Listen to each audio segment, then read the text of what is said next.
अस्सलामुअलैकुम सामीन, 21 शव्वाल मुकर्रम है, 23 मई है। सोशल इंडिया न्यूज़ में आपका खैर मकदम है। ख़बर का उन्वान है, मस्जिद के वज़ू खाने में तोड़ फोड़ की गई, मस्जिद के दरवाजे को भी तोड़ने की कोशिश की गई।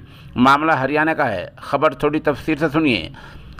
हरियाणा के ज़िला सोनीपत की गांव रसोई की मदीना मस्जिद के वज़ू खाने में तोड़ फोड़ की गई है। नामालूम शरपसंदों ने मस्जिद और जीने का गेट तोड़ने की भी कोशिश की है। पूरा मामला सीसीटीवी कैमरे में कैद हो चुका है।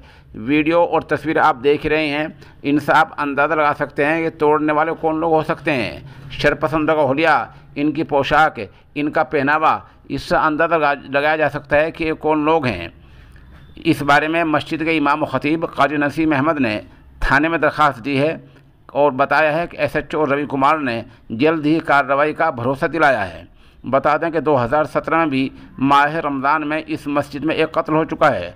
उस कत्ल का मुलजिम अभी तक पकड़ा नहीं गया है। ये आप इसमें देख सकते हैं वीडियो में। ये सब वीडियो मौके की हैं कि ये कौन लोग हैं, किस तरह की पोशाक पहने हैं, किस तरह के ये आधे नेकर इनके जिस्म पर हैं और ये कैसे लोग हो सकते हैं और किस तरह हरियाणा का माहौल बिगाड़ने की कोशिश कर रहे हैं।